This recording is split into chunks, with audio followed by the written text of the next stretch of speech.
Assalamualaikum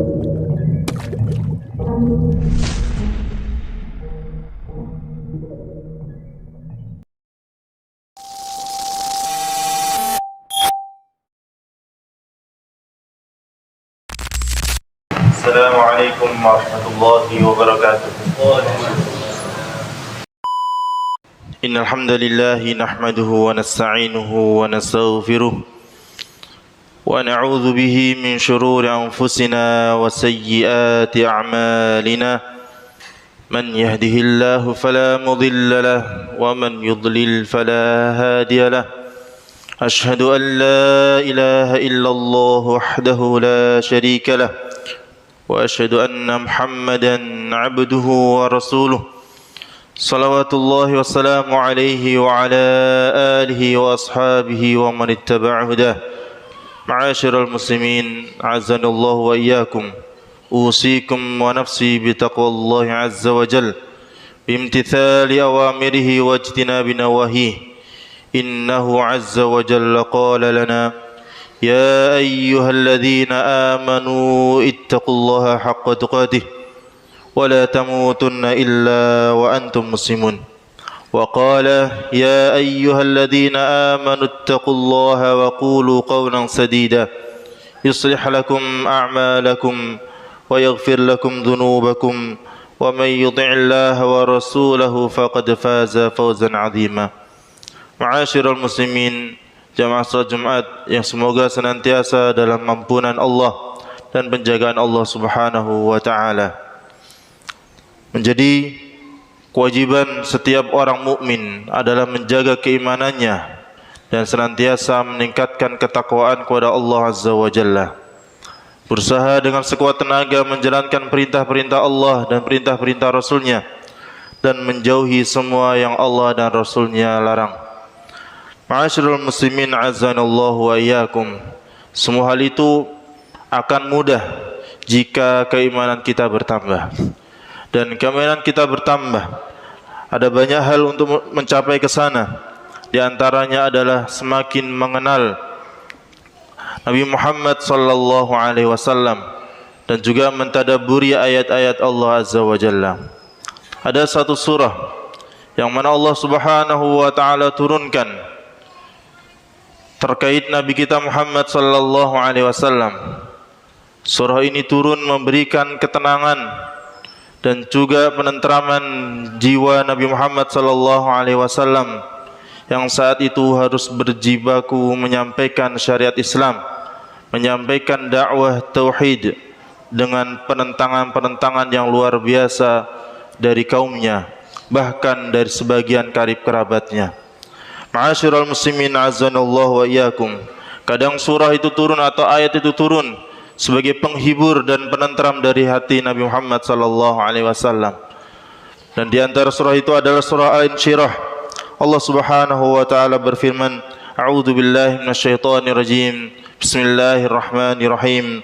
Alam nashrah laka sadrak wa wada'na 'anka wizrak alladhi anqadha dhahrak ورفعنا لك ذكرك فإن مع العسر يسرا إن مع العسر يسرا فإذا فرغت فانصب وإلى ربك فارغب. Alam nashrah laka sadrak. Di dalam tafsir milik Syekh Mustafa Al-Adawi disebutkan hamzah di sini istifham bermakna nafi, lamnya juga nafi. Nafi ketemu nafi bermakna itsbat. Artinya laqad syarahna laka sadraka. Tidakkah sudah kami lapangkan untukmu dadamu? Allah Subhanahu wa taala memberikan kelapangan pada hati Rasulullah sallallahu alaihi wasallam sehingga bisa menerima wahyu dan juga bisa bersabar dan tabah akan ujian-ujian dalam menyampaikan syariat Islam. Para ulama menafsirkan di antaranya bentuk kelapangan dada ini berupa dibersihkan dada Rasulullah tatkala beliau di usia 5 tahun dan juga tatkala beliau hendak menjalankan perjalanan Isra dan Mi'raj, di mana dada beliau dibelah dan dicuci hatinya, jantungnya dengan air Zam-Zam untuk membersihkannya dari segala kekotoran, sehingga setelah itu mendapatkan wahyu dari Allah, bisa diterima dengan baik dan juga bisa bersabar dengan segala ujian. Dan juga demikian pula para nabi, di antaranya Nabi Musa alaihissalam tatkala menjalankan perintah Rabbnya, yaitu berdoa, Rabbi syrah li sadri wa yassir li amri wahlul 'uqdatam min lisani yafqahu qawli. Rabbi syrah li, wahai Rabbku, isyrah li sadri, lapangkanlah untukku dadaku. Di sini ada lafaz li, untukku, atau dalam surah Al-Isyrah laka, untukmu, menunjukkan bahwa kelapangan dada, kebaikannya dan manfaatnya akan kembali kepada orang tersebut. Wa wada'na 'anka wizrak alladhi anqadha dhahrak, dan kami telah menghilangkan darimu bebanmu yang memberatkan punggungmu. Di tafsir As-Sa'di disebutkan kata wizrun, beban di sini adalah beban dosa-dosa, yaitu dosa-dosa kecil yang telah terjadi dari Rasulullah SAW sebelum beliau diangkat sebagai Nabi. Lebih tepatnya seperti kesalahan-kesalahan yang kalau dilakukan oleh manusia biasa dia bukan sebuah dosa, tetapi bagi standar seorang Nabi itu adalah sebuah kesalahan-kesalahan. Rasulullah SAW pernah ditegur tatkala mengabaikan Abdullah bin Ummi Maktum dengan teguran yang lembut, abasa wa tawalla. Begitu juga sikap beliau terhadap para istrinya. Rasulullah Subhanahu wa taala tegur, ya ayyuhan nabiyyu lima tuharrimu ma halallahu lak. Hal-hal kecil, hal-hal sederhana yang mungkin bagi manusia biasa ini bukan sebuah kesalahan, tetapi bagi Nabi Muhammad sallallahu alaihi wasallam ini adalah suatu beban. Begitu juga hal yang pernah dilakukan oleh Nabiullah Ibrahim, di mana ketika beliau melindungi diri dengan tauriyah, berkata sesuatu tetapi dengan makna yang lain, bukan bohong, bukan dusta, tapi berkamuflase untuk melindungi dirinya sendiri. Tatkala dituduh, ditanya tentang siapa yang menghancurkan berhala, maka Nabi Ibrahim menunjukkan fa'alhum kabiruhum hadha, yang melakukannya adalah yang besar ini.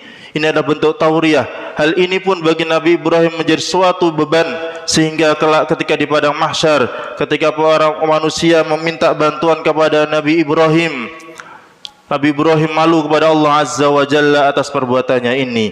Dan Allah Subhanahu wa taala dengan turunnya ayat ini menyatakan kepada nabinya, semua beban-bebanmu itu telah kami bersihkan dan telah kami hapuskan, maka engkau dalam keringanan, engkau tiada salah dan tiada beban, sehingga ketika menyampaikan dakwah engkau lebih terbuka hatimu. Wa rafa'na laka dzikrak, dan kami tinggikan bagimu sebutan namamu. Abdurrahman As-Sa'di menyebutkan Allah mengangkat nama beliau sehingga disebut bersama namanya. Tidaklah seseorang bersyahadat, azan, iqamah, khutbah maupun salat kecuali nama Nabi Muhammad sallallahu alaihi wasallam disebutkan. Al-Imam Ibnu Katsir juga sama menyebutkan, menukilkan dari Qatadah yang menafsirkan ayat ini, Allah tidaklah disebut kecuali Rasulnya juga disebut bersamanya. Bahkan ada satu ayat yang menunjukkan, yang memerintahkan kepada kita untuk senantiasa membaca salawat untuk Nabi kita. Hal ini adalah bentuk pemuliaan dan peninggian rahmat dari Muhammad sallallahu alaihi wasallam. Meskipun pada saat beliau berdakwah, nama beliau dihancurkan, dikucilkan dan dicaci maki, dituduh sebagai dukun, pemecah belah, penyair dan sebagainya. Kemudian Allah Subhanahu wa taala sebaliknya mengangkat nama beliau di lisan-lisan orang-orang yang beriman. Fa inna ma'al usri yusra, inna ma'al usri yusra. Maka sesungguhnya bersama kesulitan ada kemudahan, sesungguhnya bersama kesulitan ada kemudahan. Dua ayat yang mirip, pengulangan dalam bahasa Arab bermakna takkid, yaitu penegasan bahwasanya setiap kesulitan akan ada jalan-jalan kemudahannya. Maka ayat ini juga sebagai penghibur bagi Rasulullah tatkala dakwah di Makkah mengalami seakan-akan kebuntuan dan penekanan, maka Allah Subhanahu wa taala telah menyiapkan kemenangan-kemenangan di hari-hari berikutnya, di tahun-tahun berikutnya. Hal inilah yang membuat beliau optimis, sehingga beliau sallallahu alaihi wasallam menemui janji dari Rabb-Nya. Fa idza faraghta fansab, maka apabila engkau telah selesai dari suatu urusan, tetaplah bekerja keras dalam ibadah. Asy-Syafi'i menyebutkan, apabila engkau selesai dalam urusan dunia, kesibukan-kesibukanmu, maka fokuslah dalam beribadah dan menjalin hubungan dengan Rabb-Mu. Begitu juga Imam Ibnu Katsir, apabila engkau selesai salat atau selesai beribadah, maka bersegeralah untuk berdoa. Dan jika engkau selesai dalam urusan dakwah dan dunia, maka bersungguh-sungguhlah beribadah kepada Rabbmu. Wa ila rabbika farghab, dan hanya kepada Tuhanmu lah engkau berharap. Di tafsir As-Sa'di disebutkan, jadikanlah tujuan doa dan harapanmu hanya kepada Allah Subhanahu wa taala. Dialah satu-satunya tempat kembali dan sandaran. Begitupun Imam Ibnu Katsir menyebutkan, yakni ikhlaskan niatmu hanya kepada Allah dalam seluruh amal, jangan berharap kepada selainnya. Barakallahu li wa lakum fil Qur'anil Karim wa nafa'ani wa iyyakum bima fihi minal ayati wa dzikril hakim. Wastaghfiruhu innahu wal ghafurur rahim.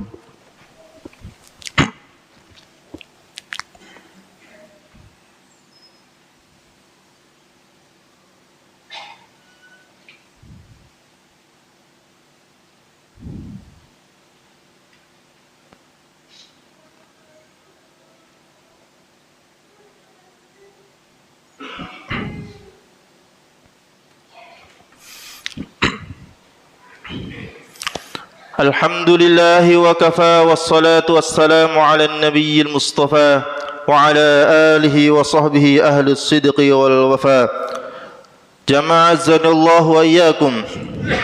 Surah Al-Insyirah ini seakan-akan hanya ditujukan kepada Nabi Muhammad sallallahu alaihi wasallam, tapi ketahuilah apa yang Allah turunkan kepada nabinya sejatinya berlaku pula untuk umatnya.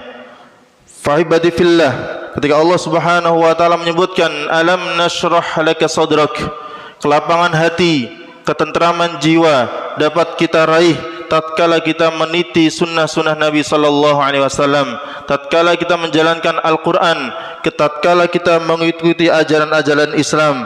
Di dalam surah Zumar ayat 22, Allah Subhanahu wa taala berfirman, afaman syarahallahu sadrahu lil-islam fahuwa ala nurin min rabbih fawailul lil qasiyati qulubuhum min dzikrillah ulaika fi dhalalin mubin. Dan tidakkah orang yang sudah kami lapangkan dadanya dengan agama Islam dan dia berada di atas cahaya Rabbnya, apakah sama dengan orang-orang yang hatinya keras dan digelapkan? Begitu juga di ayat yang lain, faman yuridillahu an yahdiyahu yashrah sadrahu lil Islam, barang siapa yang Allah kehendaki petunjuk untuknya, maka Allah lapangkan dadanya untuk menerima agama Islam. Wa wada'na anka wizrak. Kemudian ayat tentang Allah Subhanahu wa taala mengampuni dosa-dosa nabinya, ini pun berlaku bagi umatnya. Tatkala kita sebagai umat Nabi Muhammad senantiasa mengikuti beliau, meniti di jalan-jalan beliau, maka dosa-dosa kita akan diampuni. Dalam surah Ali Imran ayat 31, Allah Subhanahu wa taala berfirman, qul in kuntum tuhibbunallaha fattabi'uni yuhibbukumullahu wa yaghfir lakum dzunubakum wallahu ghafurur rahim. Katakan ya Muhammad, apabila kalian mencintai Allah, maka ikutilah diriku, maka Allah akan mencintai kalian dan mengampuni dosa-dosa kalian, dan Allah adalah zat yang maha pengampun lagi maha penyayang. Wa wada'na la dzikrak fa inna ma'al usri yusra, inna ma'al usri yusra.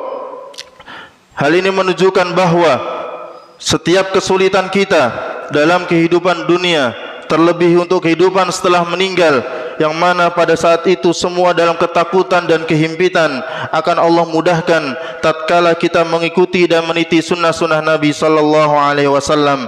Kadang kita tidak bisa berfikir bagaimana bisa kita menemukan jalan keluar dengan masalah yang sangat pelik, maka kembalilah kepada Allah, berharaplah kepada Allah dan mengikuti sunnah-sunnahnya, maka Allah Subhanahu wa taala akan membukakan pintu-pintu kemudahan sebagaimana dalam ayat inna ma'al usri yusra, inna ma'al usri yusra. Kemudian di penutup ayat fa idza farauta fansab wa ila rabbika farghab. Apabila engkau telah selesai dalam satu urusan, maka bersungguh-sungguhlah dalam urusan yang lain. Hal ini menyiratkan kepada kita agar kita tidak menyia-nyiakan usia dan waktu yang telah Allah Subhanahu wa taala berikan. Dalam sebuah ayat Allah berfirman, wal asri innal insana lafi khusr. Allah bersumpah dengan masa di mana manusia banyak merugi karena menyia-nyiakan waktu yang sudah Allah berikan. Waktu terbuang sia-sia begitu saja hanya untuk mencari makan dan hanya untuk istirahat. Bahkan banyak waktu terbuang untuk mencari hiburan belaka. Tidak ada kesempatan untuk mendekatkan diri kepada Allah. merendahkan dan mengharap kepada Allah Azza wa Jalla, bagaimana bisa dia mendapatkan ketenangan dan ketentraman jiwa. Fahibati fillah azanallahu wa iyyakum, maka kembalilah kepada Al-Quran dan hadis agar Allah Subhanahu wa taala perbaiki kondisi kita, agar Allah Subhanahu wa taala lapangkan dada kita sehingga kita bisa menerima cahaya darinya dan juga bisa menjalani kehidupan dengan kemudahan baik di dunia maupun di akhirat.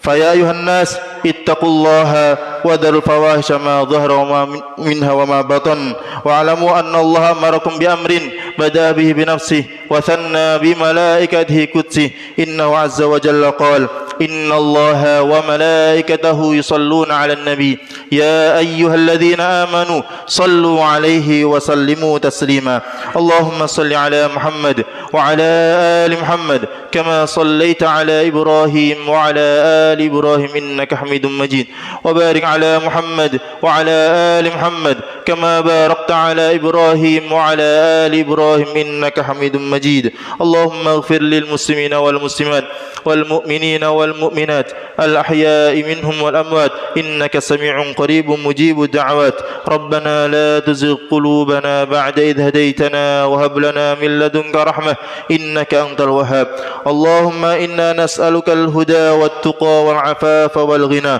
اللهم اكفنا بحلالك عن حرامك وأغننا بفضلك عمن سواك اللهم أحسن عاقبتنا في الأمور كلها وأجرنا من خزي الدنيا وعذاب الآخرة اللهم اشرح صدورنا اللهم اشرح لنا صدورنا اللهم اصلح ولاة أمورنا اللهم وفقهم لما فيه صلاحهم وصلاح الإسلام والمسلمين اللهم أبعد عنهم بطانة السوء والمفسدين وقرب إليهم أهل الخير والناصحين يا رب العالمين ربنا هب لنا من أزواجنا وذرياتنا قرة أعين واجعلنا للمتقين إماما ربنا آتنا في الدنيا حسنة وفي الآخرة حسنة وقنا عذاب النار وصل اللهم على نبينا محمد وعلى آله وصحبه أجمعين وآخر دعوانا أن الحمد لله رب العالمين أقم الصلاة.